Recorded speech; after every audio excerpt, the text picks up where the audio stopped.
Friends, Divya stock market में आपका बहुत बहुत स्वागत है। तो फ्रेंड्स, क्या आपने कभी सोचा है कि मतलब जो पीली धातु यानी सोना हजारों सालों से दुनिया की जो सबसे कीमती चीज़ है, ऐसा उसको क्यों माना जाता है सबसे कीमती चीज़, राइट? और क्यों लोग जब भी कोई संकट आता है, आर्थिक संकट, तो जो भी गोल्ड है उसको सबसे सुरक्षित क्यों माना जाता है और लोग उस पर क्यों भरोसा करते हैं। और दोस्तों, जानेंगे कि आने वाले समय में गोल्ड की कीमत क्या रहेगी, बढ़ेगी तो कितनी बढ़ेगी। दोस्तों, आज की इस वीडियो में जानेंगे गोल्ड का पूरा इतिहास, की इसकी कीमत का राज क्या है, इसमें इन्वेस्टमेंट करने के फ़ायदे क्या है और भविष्य के बारे में इसका क्या प्लानिंग और क्या स्ट्रेटेजी आप लोग की होनी चाहिए। तो फ्रेंड्स, वीडियो लास्ट तक जरूर दिखेगी और आखिर के समय में आपको बताऊंगा कि आज के समय में गोल्ड खरीदना सही है या नहीं, राइट? तो चलिए दोस्तों, शुरू करते हैं आज की वीडियो। तो फ्रेंड्स, सबसे पहले यहाँ पे जानते हैं सोने का इतिहास, राइट? History of gold. तो दोस्तों, सोने का इस्तेमाल लगभग 5000 साल पहले से किया जा रहा है। प्राचीन जो अपने देश से इजिप्ट में सोने को देवी देवताओं की धातु माना जाता था। वहाँ पे राजा महाराजा के जो मुकुट, गहने और खजाने वो सिर्फ सोने से बनाए जाते थे। और धीरे धीरे ये पूरी दुनिया में सोना संपत्ति और ताकत का प्रतीक बन गया फ्रेंड्स। और दोस्तों, भारत में भी सोने का महत्व हजारों साल पुराना है। आप लोग देखिए, हमारे यहाँ शादी होती है, कोई फंक्शन होता है, कोई धार्मिक अवसरों पर सोना खरीदना काफ़ी शुभ माना जाता है फ्रेंड्स। तो इसके बाद देखते हैं कि गोल्ड इतना कीमती एक्चुअली है क्यों, उसके पीछे की हिस्ट्री क्या है, राइट? ऐसा क्या है कि मतलब इतनी कॉस्टली है। तो दोस्तों, गोल्ड इतना महंगा रहने पीछे उनके सिर्फ 2-3 वजह की मतलब स्कैरसिटी है। सोना धरती में सीमित मात्रा में मौजूद है फ्रेंड्स, और इसे निकालने के लिए बड़ी बड़ी खदानें, भारी मशीनें और मतलब बिलियन डॉलर इसमें खर्च करना पड़ता है। अगर कहीं से किसी कंपनी को या किसी मशीन को भी अगर वहाँ से सोना निकालना है। इसके बाद दोस्तों, सोना ख़राब नहीं होता है फ्रेंड्स, और सोने में कभी जंग भी नहीं लगता है और समय के साथ वो ख़राब भी नहीं होता है। क्योंकि दोस्तों, हज़ारों साल पुराना सोना भी लगभग वैसा ही दिखता है जो आज से 5000 साल पहले था, राइट?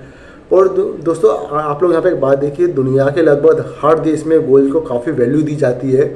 यानी आप दोस्तों, आप इसको ऐसा नहीं कि सिर्फ भारत में बेच सकते हैं, आप इसको वर्ल्ड के किसी भी कंट्री में जाके या किसी भी सिटी में जाके आप बेच सकते हैं, राइट?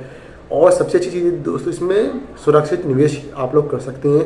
क्योंकि दोस्तों, जब भी शेयर मार्केट गिरता है या आर्थिक संकट आता है, तो जो भी लोग हैं या जो भी इन्वेस्टर है या ट्रेडर हैं, वो सिर्फ गोल्ड के पीछे भागते हैं।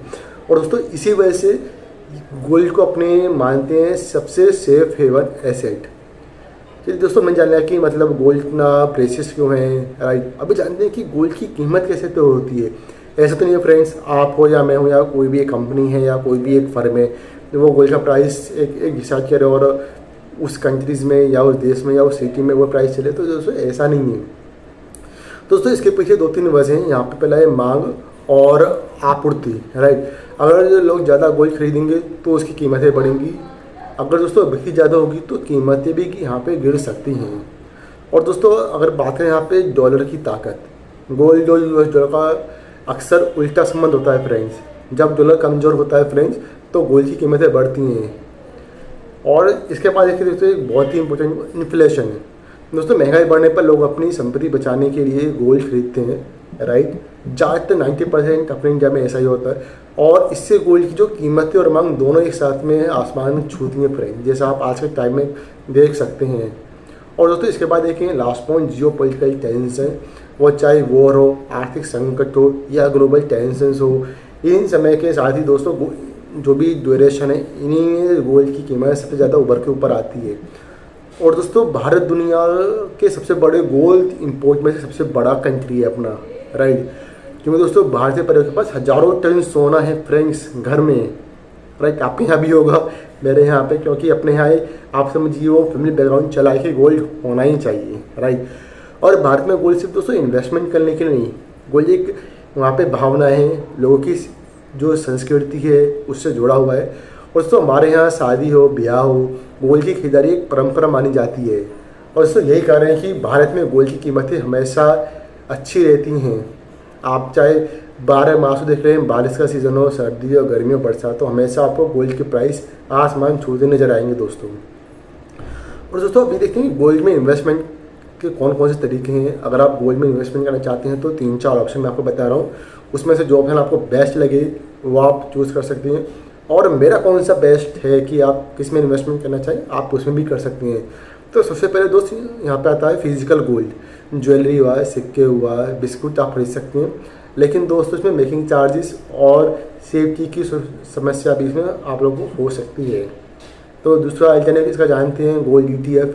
क्योंकि दोस्तों स्टॉक मार्केट के जरिए गोल्ड में इन्वेस्टमेंट किया जा सकता है, जिसमें सोना रखने की आप लोगों को ज़रूरत है नहीं, और इसमें पूरा सेफ भी देखा जाता है गोल्ड। इसके बाद होता है दोस्तों SGB, sovereign gold bond, right. दोस्तों ये RBI इशू करता है इसको, और इनमें गोल्ड की कीमत बढ़ने का फ़ायदा तो मिलता है, साथ ही साथ इसमें ब्याज भी आप लोगों को मिलता है RBI की तरफ से, राइट। और इसमें एक लास्ट ऑप्शन है friend, digital gold. Mobile apps जैसे छोटी छोटी रकम, जैसे अपना फ़ोन पे है, गूगल पे है, राइट, तो छोटा मोटा 5 गोल्ड में इन्वेस्टमेंट कर सकते हैं आजकल। वो भी एक प्लेटफॉर्म इन लोगों ने चालू कर दिया है दोस्तों। फिर तो क्या गोल्ड सबसे अच्छा इन्वेस्टमेंट है, क्या लगता है आप लोगों को? क्योंकि गोल्ड निवेश के लिए एक अच्छा ऑप्शन है, लेकिन सिर्फ सारा पैसा गोल्ड में लगा देना ये सही नहीं है। क्योंकि दोस्तों विशेषज्ञ अक्सर सलाह देते हैं कि अगर आप इन्वेस्टमेंट करें तो जो भी इन्वेस्टमेंट का लगभग 5 से 15 हिस्सा आप गोल्ड में रखा जा सकता है, और गोल्ड और पोर्टफोलियो को बैलेंस आप करके साथ में चलिए। तो यहाँ पे एक बात निकल के अपने में आती है, गोल्ड का फ्यूचर क्या है, गोल्ड का भविष्य क्या है, राइट। दोस्तों आज का सबसे बड़ा क्वेश्चन ये कि क्या गोल्ड के भविष्य की फ्यूचर है या नहीं? सोने के भाव वापस गिर सकते हैं, नहीं गिर सकते? क्या भविष्य में गोल्ड की कीमतें बढ़ेंगी, या जो चल रहा है या ऐसे रहेगा? क्योंकि दोस्तों दुनिया भर के सेंट्रल बैंक से लगातार गोल्ड बाय कर रहे हैं। महंगाई हो, आर्थिक संकट हो, या ग्लोबल टेंशन हो के कारण अपना गोल्ड की महंगाई बनी हुई है फ्रेंड्स। इसलिए दोस्तों जो भी मार्केट के दिग्गज एक्सपर्ट है, उनका इन्वेस्टमेंट करने के लिए गोल्ड में आप इन्वेस्टमेंट कर सकते हैं, वो एक सबसे सेफ एसेट माना जाता है दोस्तों। लेकिन दोस्तों कहीं भी किसी में भी निवेश होता है, राइट, इसलिए कि दोस्तों कहीं भी इन्वेस्टमेंट करने से पहले आपको जो भी फाइनेंशियल एक्सपर्ट हैं, या अगर आप खुद का एनालाइज करते हैं, राइट, तो बिना एडवाइस के लिए आप लोग कहीं भी इन्वेस्टमेंट ना करें दोस्तों। तो दोस्तों चलिए एक बार रिकैप करते हैं कि आज की वीडियो में हमने क्या जाना। पहले हमने जाना कि गोल्ड का इतिहास क्या है, गोल्ड इतना कीमती क्यों है, और इसकी जो प्राइस है या कीमत है वो कैसे डिसाइड होती है, गोल्ड में इन्वेस्टमेंट करने के तरीके, और गोल्ड का क्या फ्यूचर है फ्रेंड्स। दोस्तों अभी आप लोग कमेंट करके बताइए कि क्या गोल्ड में इन्वेस्टमेंट करना ठीक है या नहीं। दोस्तों अगर आप लोगों को वीडियो पसंद आई हो तो चैनल को लाइक करें, सब्सक्राइब करें, और ज़्यादा से ज़्यादा आप वीडियो शेयर करिए। अगर आपको कोई भी फ्रेंड्स हैं वो गोल्ड में इन्वेस्टमेंट करने का अगर कोई भी प्लानिंग कर रहे हैं फ्रेंड्स। तो दोस्तों फिलहाल की वीडियो में इतना ही, और जाते जाते एक बात मैं आपको बोलना चाहूँगा, ऐसे वोलेटाइल मार्केट में अगर आप कहीं भी इन्वेस्टमेंट करने का कोई भी आप लोग प्लानिंग कर रहे हैं, तो आपको जो भी फाइनेंशियल एक्सपर्ट हैं उनके बिना पूछे आप लोग कहीं भी इन्वेस्टमेंट ना करें, बिकॉज मार्केट काफ़ी वोलेटाइल है फ्रेंड्स, राइट। तो दोस्तों आज की वीडियो में इतना ही, जल्दी मिलते हैं एक वीडियो के साथ में, जब तक के लिए जय हिंद।